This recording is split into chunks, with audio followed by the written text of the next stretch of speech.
All right. Well, there you have it. Let's get to this match. Of course, you can access it on the WWE Network. Look for Clash of the Champions 4. Under the in-ring tab, go to WCW, and they have various options for WCW programming.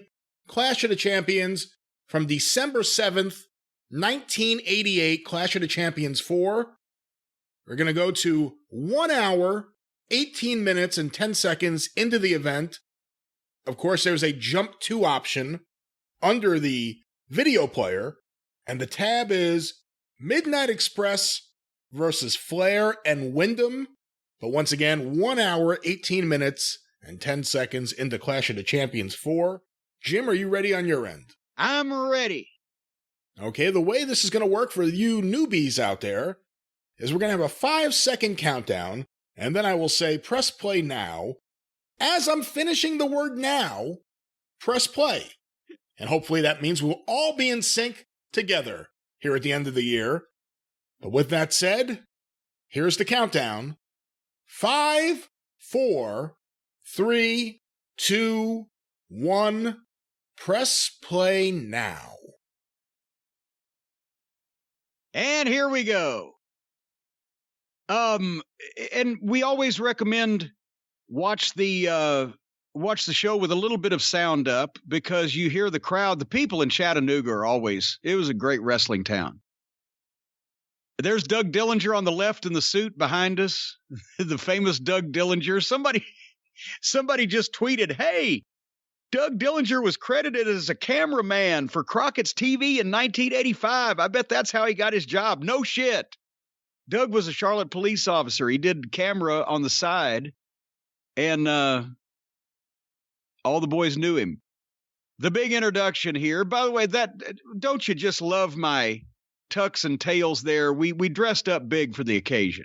Nice looking outfits. Who is that ring announcer? I have no idea. I don't remember. He was Stan giving me the introduction. Tommy Young, the referee. I don't know that he was there for more than a couple of times. I didn't actually remember he did that until I just saw him now. It was maybe somebody TBS was trying out, or maybe it was somebody with the building in Chattanooga. I have no fucking clue. Jackie Crockett is the cameraman on the left, the far left of the screen, the floor camera guy shooting this shot of Flair and Windham coming. There's Doug Dillinger again. He got around. Yeah, Chattanooga. So did they. Yeah, they sure did, baby. Anyway. And this is towards the end of JJ's run. JJ's gone, what, a month later, 2 months later? Yeah. Well, he could see the writing on the wall and knew what was happening. And that's when he made the call and, asked if Vince was interested. BW just looks so great at this point. Barry Windham, in 1987, Flair and Windham was the best in-ring matches of the year. And Barry as a heel, he was still in great shape here, and he was getting the attitude. And, he was so fucking smooth and so good. And then he got stuck bouncing back and forth over the next couple of years. He never stayed in one place too long, and I didn't think he got over nearly as good as his talent indicated he should. I like the roundhouse, as they called it in Chattanooga. You can see it's the college building at the University of Tennessee, but you can see that elevated concourse. You go in on the ground floor, and then the building is a pit. So it's down like that. It's really cool.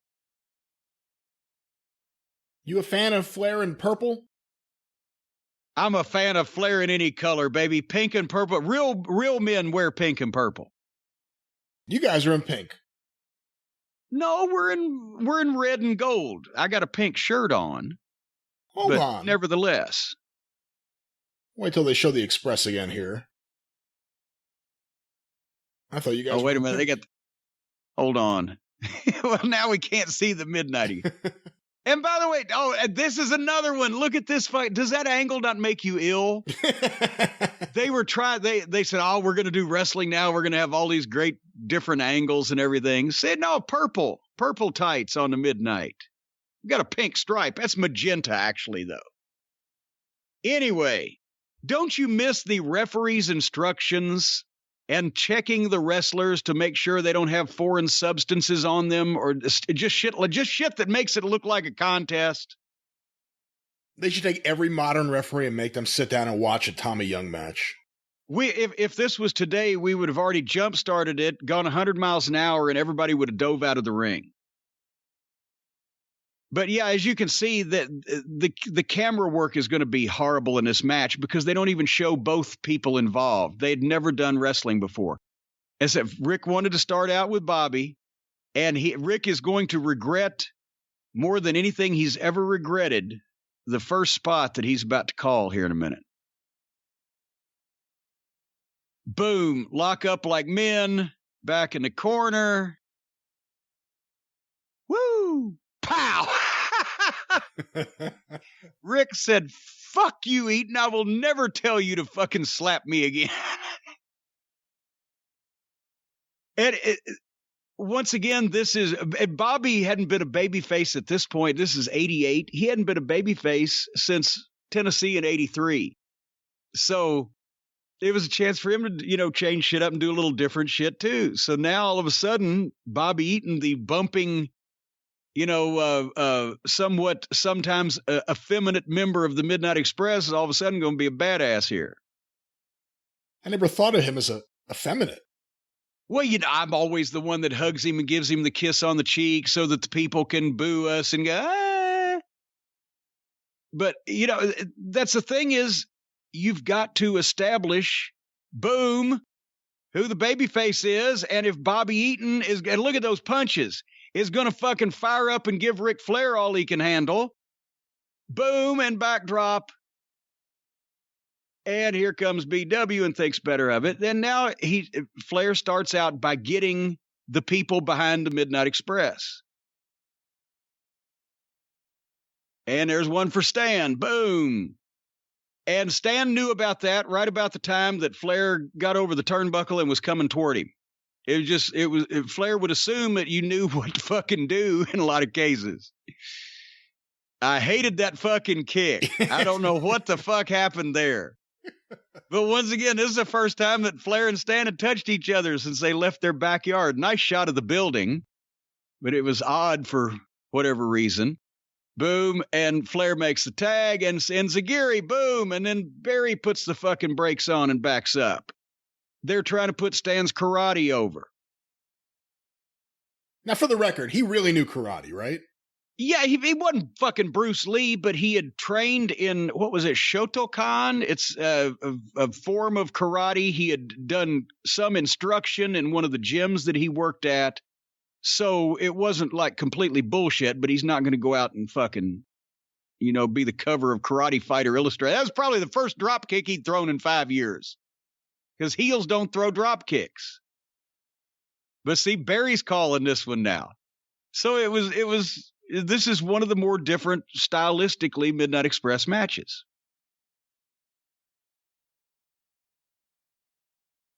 And I think Tommy was just telling Bobby something that he needed to know. If Bobby does something in a second, we'll know that. This, and like I said, almost none of this otherwise than the flow. We're going to shine. Then we got a heat spot. Then we're going to get some heat on you. Then the comeback and the finish. That's what was called. All the rest of this shit's on the fly. What a fucking elbow drop. And Stan with the second drop kick he's done in fucking. And I don't know why that Barry took that bump off a fucking sidekick, but he did. But what a goddamn bump. I don't remember Stan. As a matter of fact, that may be the first drop kicks he ever threw. I don't remember Stan drop kicking as a fucking babyface. And Bobby, boom! What a fucking shot. And Barry Windham could sell those punches. And here's a slingshot in. 6'6", 260 pounds. And he moved like fucking, he just flowed like water around the ring. And this was the year he really came into his own. 1988 was when he turned heel on Luger and joined the Horsemen. Yeah, but I tell you, those matches with Flair in 87, the Battle of the Belts, the Crockett Cup in Baltimore, I showed those, the OVW class, regularly. They were, if it wasn't for Flair and Steamboat, that would be the trilogy, Flair and Windham in 87. Look at this now. Just fucking flawless. Rick just loved to work with Bobby Eaton and loved to run those spots. And he had called that in the headlock. He called this whole thing in the headlock they were in right before he shot him off.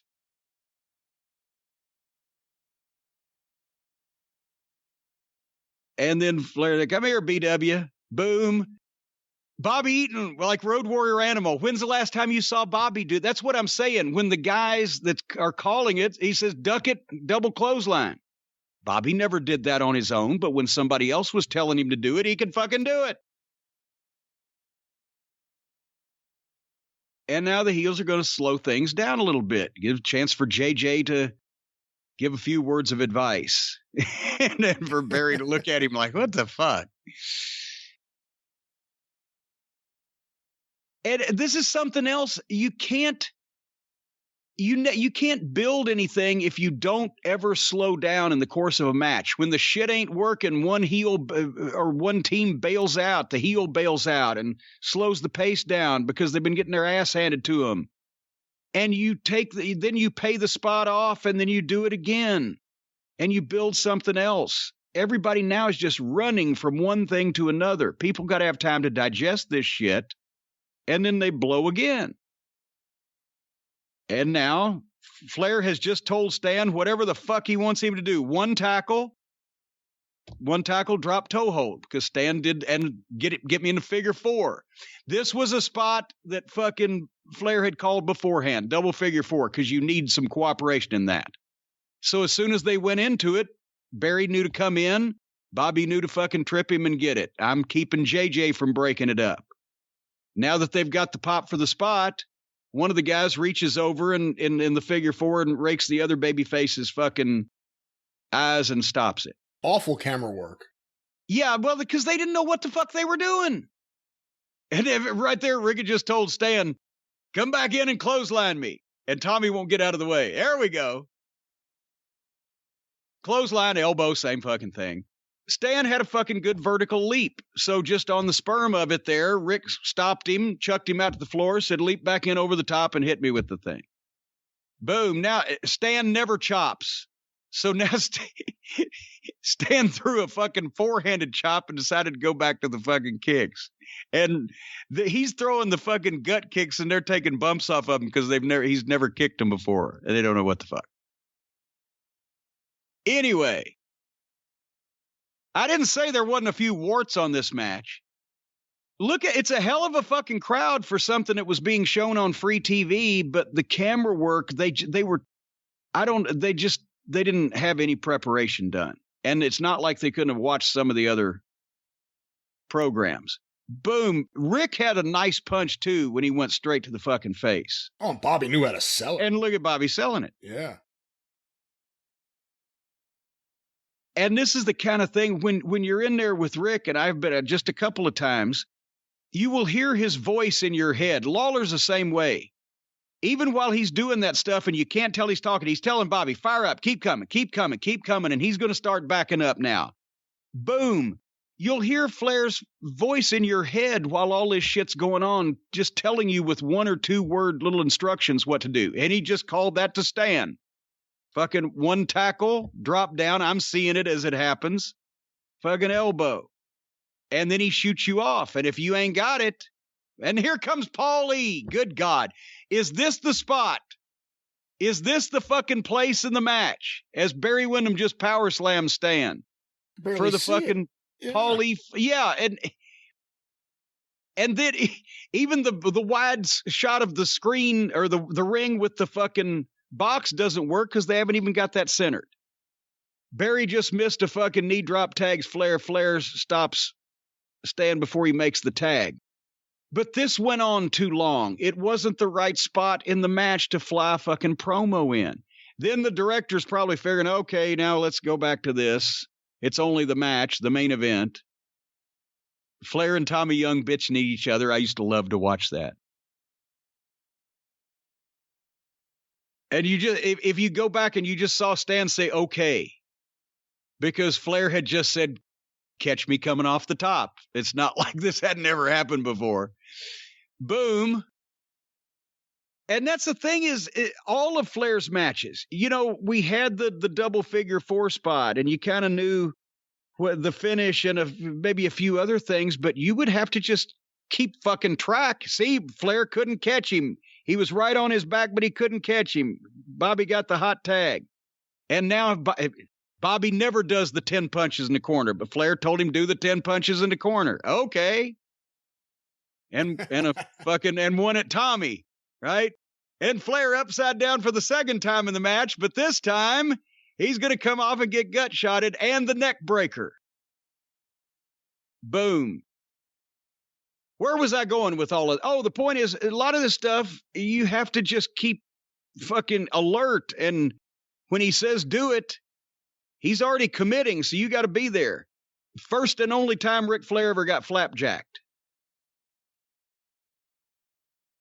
Boom. Bobby takes Barry out of the equation, and he's going for the cover, but it's too late because now Rick's had time to recover, get his foot on the ropes. Son of a gun, one of our double team maneuvers was foiled. And now Bobby goes back over to BW so that Flair can then stop him, and now they're going into... see, Flair is selling us the roll-up. Flair's selling it, coming off the ropes like he's fucking staggered, his body language. But at that boom, the shitty camera work, Tommy Young went down to make the count, but BW got there for the save. You just couldn't see anybody. And did I mention I hate this angle? Can you tell what the fuck is even going on? They were trying way too fucking fancy. And this backfires on BW. No, it doesn't. Shit. Wrong match. The inverted atomic drop. They're going to get a touch of fucking steam on Bobby here. And that's the thing. They went for 2 sets of heat because neither guy, Bobby nor Stan, at that point, neither member of the Midnight Express was noted as a babyface. They were worried, well, if we have one guy sell too long, then people won't get with it.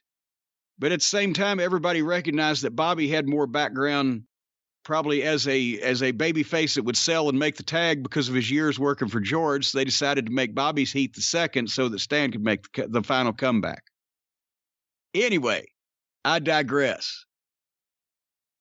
Barry was so tall, and look at that power slam. It's just so pretty.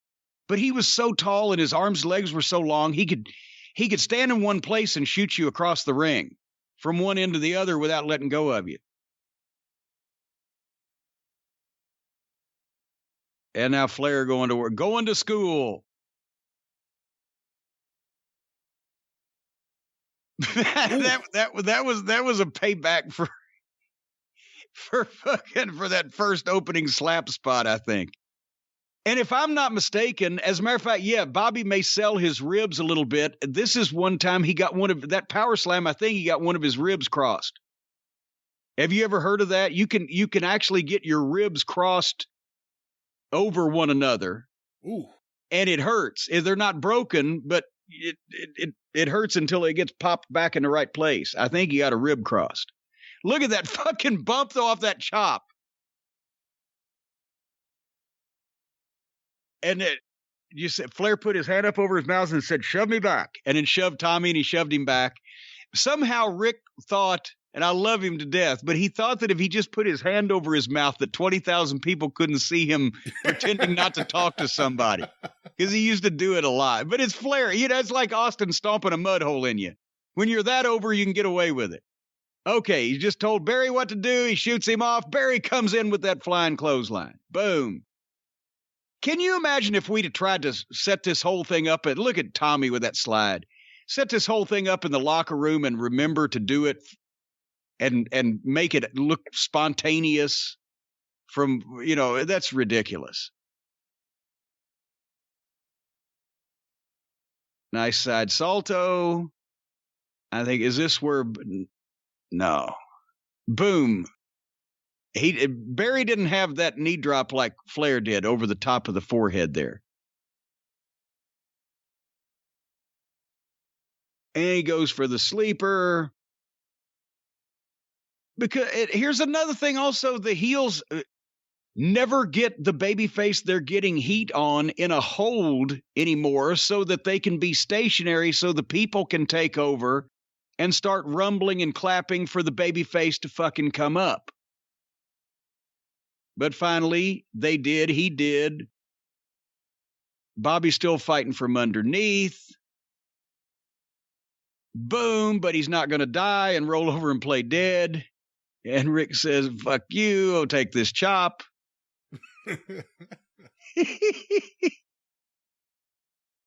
You know, the saddest thing, Rick, block it. And he loved Bobby's punch.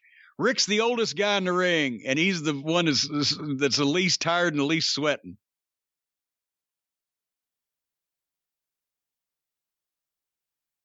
What was Flair here, 38? Probably, yes. Yeah. Oh, right in the honker. The delayed sell for that one.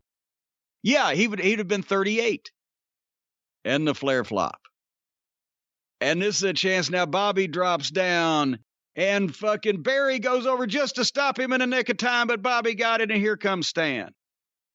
That's the thing. When we say cold tag, and also Bobby wasn't used to making hot tags anymore, I'd have preferred him wait till Barry got in front of him and roll past him or whatever.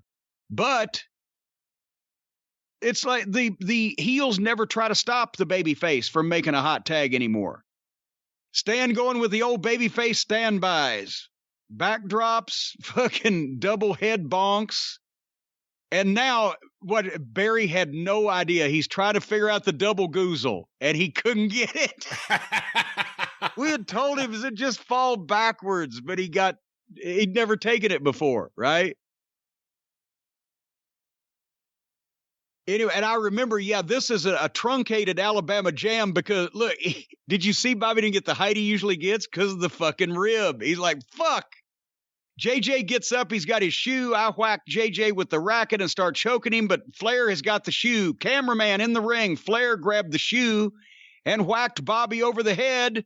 Stands too late for the save. Barry's unconscious. 1, 2, 3. It happened just like that. We didn't change momentum 17 times and do everybody's finish, over and over to no effect. They were having the match. Shit was going good. The fucking people were popping. And suddenly, that goddamn J.J. Dillon, son of a bitch. Who came up with the finish with you and J.J. finally getting involved? Probably J.J. and or Rick. Because J.J. was technically still and look at Bobby holding his ribs there. Yes, she was.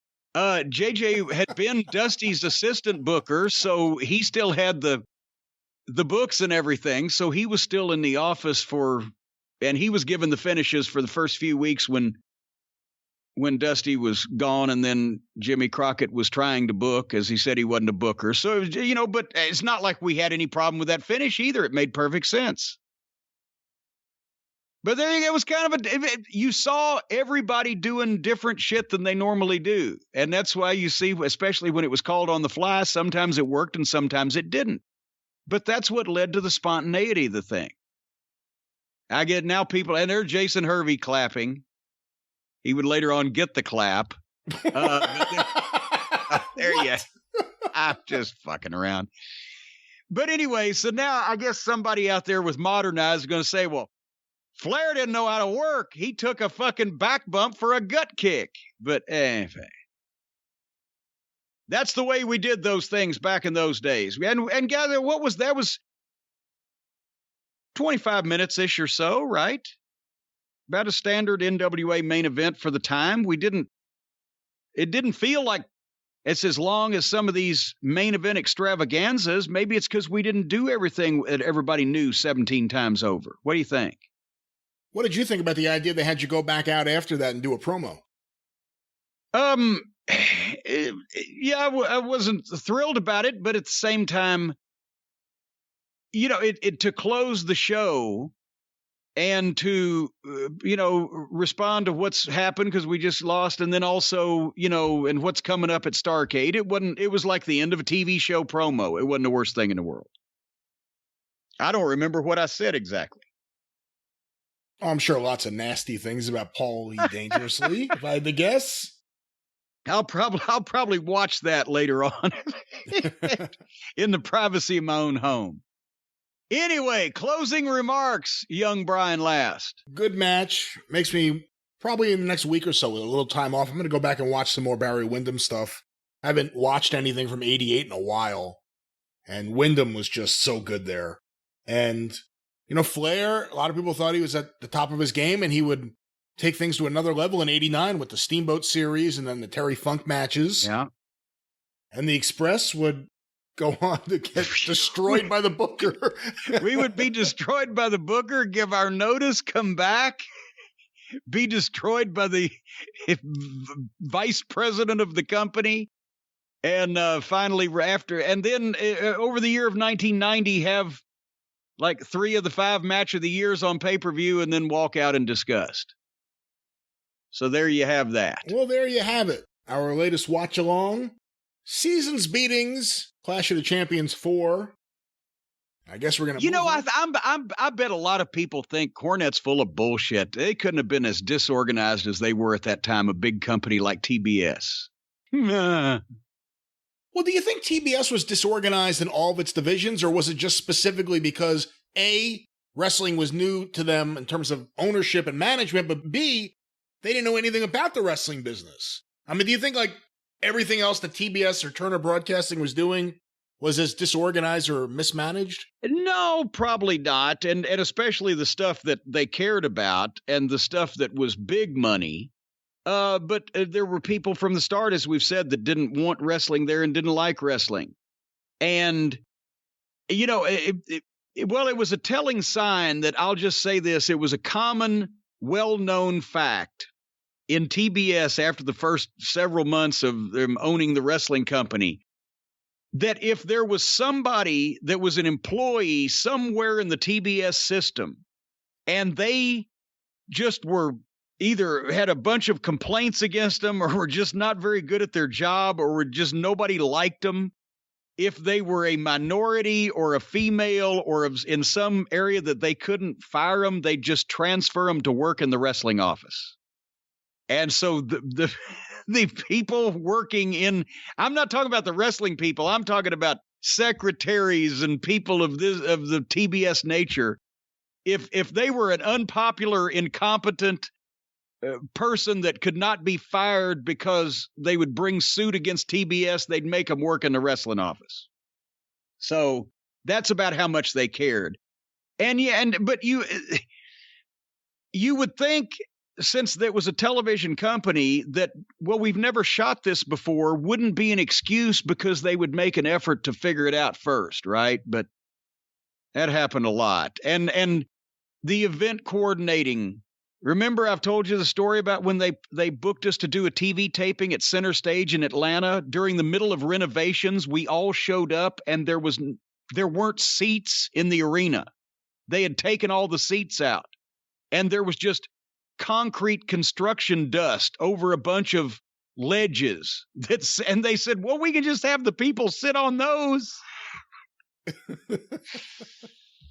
And they said, no, we'll just do TV tomorrow night in Huntsville at the house show. Everybody go there. It was just one fiasco after another, whether it be in the production end or the promotion end or the live event end or the touring end or the decisions on who should be booking a thing or talent or whatever. It was a fucking zoo. So no, we've never done this before, or we don't know anything about this. If you've got enough money to be able to buy something that you don't know anything about, but that you know you want to buy because it's popular and could make money, you should be smart enough to hire people that do know shit about it to run it. And they weren't. So I don't know if everything in TBS was that fucked up, but TBS was fucked up.